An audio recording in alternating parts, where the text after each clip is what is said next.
موکل کے شیر رضا net work کی نیو پیشکش۔ محترم و معطر سامعین کرام، السلام علیکم ورحمۃ اللہ وبرکاتہ۔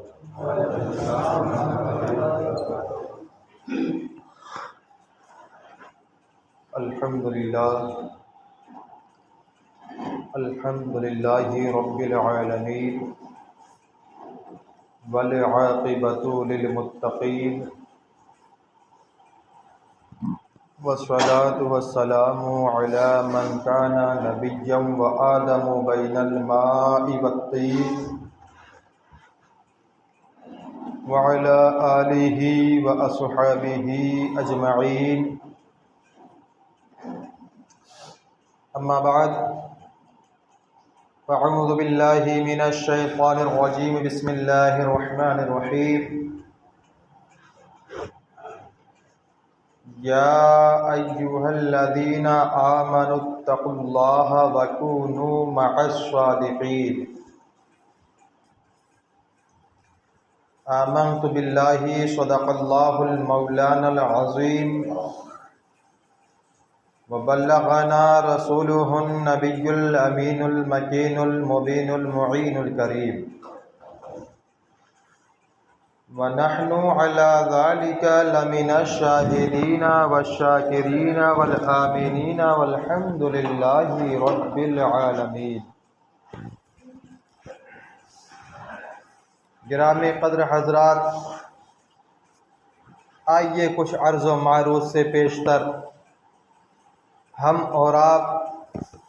مل جل کر رسالت کے پیکر محبوب رب اکبر شافعی روز محشر صاحب انا اعطیناک الکوثر صدر کائنات وجہ کائنات جان کائنات شان کائنات آن کائنات بان کائنات یعنی باعث تخلیق کائنات حضور سراپا نور محمد رسول اللہ صلی اللہ تعالی علیہ وسلم کے دربار گوہر بار میں جھوم کر درود پاک پڑھیں۔ اللہم صلی سیدنا شفیعنا نبینا حبیبنا مولانا محمد معدن الجود والکرم منبع العلم والحلم والحکم وعلی آلہ الکرام وابنہ الکریم وبارک وسلم، صلو علیہ صلاۃ و سلام علیک یا رسول اللہ۔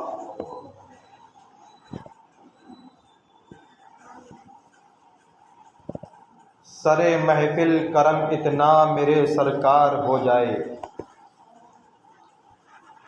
سر محفل کرم اتنا میرے سرکار ہو جائے، نگاہ منتظر کو بھی تیرا دیدار ہو جائے، اور اگر تشریف لے آئیں جناب غوث میرے گھر تو میرے گھر کا ہر گوشہ گلے گلزار ہو جائے، جو 12 سال کی ڈوبی ہوئی کشتی کو تیرا دے، خدایا دل انہی کے عشق میں بیمار ہو جائے۔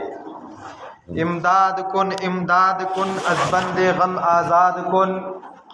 در دین و دنیا شاد کن یا غوث اعظم دستگیر۔ حضرات گرامی وقار، ابھی ہم اور آپ عید میلاد النبی صلی اللہ تعالی علیہ وسلم سے گزرے ہیں۔ ابھی یہ عید میلاد گزری ہے کہ عید غوثیہ ہمارے انتظار میں ہے۔ آج ربیع النور شریف کی 29 تاریخ ہے، ہو سکتا ہے آج عید غوثیہ کا چاند اس نیلگو آسمان پر طلوع ہو جائے، تو آج میرا دل بھی چاہتا ہے کہ اسی پیر دستگیر کے تعلق سے کچھ باتیں ہو جائیں۔ اللہ رب العزت قرآن مجید کے اندر ارشاد فرماتا ہے، یا ایھا الذین آمنوا اتقوا اللہ وکونوا مع الصادقین، اے ایمان والو اللہ سے ڈرو اور سچوں کے ساتھ ہو جاؤ۔ رفیقان ملت اسلامیہ، اللہ تعالی نے سچوں کے ساتھ میں رہنے کا ہم کو حکم دیا ہے۔ کہ سچوں کے ساتھ میں ہو جاؤ، تو سچوں کے ساتھ میں ہو جانے کا کیا مطلب؟ کہ ان کے ساتھ بیٹھ کر کے یارانہ کرو تبھی ان کے ساتھ میں رہو گے، ان کے ساتھ چائے پانی کرو گے تبھی ان کے ساتھ میں رہو گے؟ نہیں، بلکہ سچوں کے طریقے کو اپنا لو، ان کے کردار کو اپنے اندر اپنا لو، اور ان کے کردار کے سانچے میں اپنے آپ کو ڈھالو، ان کے نقش قدم پہ اپنے آپ کو چلاؤ۔ سچوں کے ساتھ میں ہونے کا مطلب یہ ہے رفیقان ملت اسلامیہ، جب سچوں کے ساتھ میں کوئی بندہ ہو جاتا ہے اور اس سچائی کے راستے پہ جب چلنے لگتا ہے، رفیقان ملت گرامی، دنیا کے لوگ تاریخ کے اوراق ادھر سے ادھر ہو سکتے ہیں لیکن اس بندے کا نام کوئی نہیں بھولتا ہے۔ انہی سچوں کے راستے پر چل کر کے سچائی کو اپنا لینے والے کا نام عبد القادر جیلانی ہے، جس کو ہم اور آپ محبوب سبحانی کے نام سے یاد کرتے ہیں۔ آج صدیوں کا زمانہ گزر گیا ہے مسلمانوں، اپنے باپ داداؤں کے نام کو تم بھول گئے ہو، لیکن بتاؤ ایمان سے محبوب سبحانی کو کوئی بھولا ہے؟ نہیں نہیں، یہ انعام ہے سچوں کے ساتھ میں چل کر کے سچائی کو اپنا لینے کا نام جو ہے روشن ضمیر ہے۔ رفیقان ملت اسلامیہ، آئیے ہم کچھ بیان کریں کہ آخر سچائی ہوتی کس طرح سے ہے۔ کیا ہمارے اور آپ کی طرح سے سچائی ہوتی ہے کہ بات بات پر ہم قسمیں کھا کر کے کہیں نہیں ہم قسم کھا رہے ہیں اللہ کے گھر میں ہے؟ نہیں، ایسی سچائی تھوڑی ہوتی ہے کہ اپنی سچائی کو پیش کرنے کے لیے، اپنی سچائی کو ثابت کرنے کے لیے بات بات پر قسم کھانا پڑے۔ نہیں مسلمانوں، سچائی تو ایسی ہونی چاہیے کہ بول دو تم پاتال میں تو درخت تمہاری گواہی دینے لگے۔ سچائی تو ایسی ہونی چاہیے کہ راستے سے گزر جاؤ تو لوگ تمہاری تعظیم میں کھڑے ہو جائے۔ رفیقان ملت اسلامیہ، بات بات پر قسمیں کھا کر کے سچائی کو ثابت کرنا یہ بھی کوئی سچائی ہے؟ رفیقان ملت گرامی، آئیے ہم اور آپ چلتے ہیں سرکار بڑے پیر دستگیر رضی اللہ تبارک و تعالی عنہ کے والد گرامی کی طرف۔ آپ کے والد گرامی حضرت سیدنا صالح ابو صالح دوست جنگی رضی اللہ تعالی عنہ ہے۔ رفیقان ملت اسلامیہ، جوانی کی عالم ہے، آپ جو ہے سفر کر رہے ہیں، سفر میں ہیں۔ حضرت ابو صالح دوست جنگی رضی اللہ تبارک و تعالی عنہ روزے سے ہیں۔ دیکھیے مسلمانوں، آپ کی زندگی کس قدر پاکیزہ زندگی تھی۔ رفیقان ملت اسلامیہ، حضرت سیدنا ابو صالح دوست جنگی رضی اللہ تبارک و تعالی عنہ روزے سے ہیں اور جو ہے دریا کے کنارے سفر ہو رہا ہے، پورا دن گزر گیا ہے، جو ہے شام ہونے والی ہے، مغرب کا وقت آنے والا ہے، وقت افطار آنے والا ہے۔ رفیقان ملت اسلامیہ، حضرت ابو صالح دوست جنگی رضی اللہ تعالی عنہ جو ہے چشمے یعنی دریا کے کنارے پر بیٹھ جاتے ہیں اور وقت دیکھ رہے ہیں، وضو کر رہے تھے، اچانک جو ہے پانی کے سطح پر بہتا ہوا ایک سیب آ رہا ہے۔ واقعہ بہت مشہور ہے لیکن بتانے کا مطلب یہ ہے کہ سچائی ہوتی کس طرح سے ہے۔ رفیقان ملت اسلامیہ، پانی میں بہتا ہوا سیب آ رہا تھا، انہوں نے جو ہے جلدی سے آگے بڑھ کر کے سیب کو اٹھا لیا اور سوچا کہ اسی سیب سے میں افطار کر لوں گا، ساتھ میں کچھ اور کھانے کا سامان نہ تھا۔ وقت ہوا، آپ نے افطار کر لیا۔ افطار کرنے کے بعد جو ہے آپ نے افطار سے جب فارغ ہوئے، نماز مغرب ادا کی۔ نماز مغرب ادا کر لینے کے بعد آپ کے ذہن میں ایک سوال پیدا ہوا کہ ابو صالح دوست جنگی، تو نے جو سیب پانی کے سطح پر بہتا ہوا آ رہا تھا، تو نے اس کے مالک سے پوچھا نہیں اور کھا لیا۔ اللہ اکبر مسلمانوں، وہ پانی کے سطح پر مباح تھی، اسے کھا لینے میں کوئی جو ہے گناہ نہیں تھا، کسی کے باغ سے چرا کر کے نہیں کھائے تھے، کسی کے درخت سے توڑ کے نہیں کھائے تھے کہ اجازت لینا شرط ہے۔ ارے بھائی، کوئی چیز راستے میں گری پڑی ہو، اگر کسی معلوم نہ ہو کس کی ہے تو اٹھا کر کے انسان کھا سکتا ہے، لیکن مسلمانوں وہ ان کی جو ہے یہ سچائی نے گوارا نہ کیا کہ یہ کس کے باغ کا پھل ہے، تو نے اس سے پوچھا نہیں، اس سے اجازت لیا نہیں، اور دور دور تک کوئی باغ بھی نظر نہیں آ رہا تھا۔ رفیقان، آخر وہ جاتا، بہتے بہتے جاتا، کہاں پہ جاتا، خراب ہو جاتا، مچھلی کھا جاتی، سڑ جاتا، گل جاتا، خراب ہو جاتا، کوئی اجازت لینے نہیں آتا، لیکن انہوں نے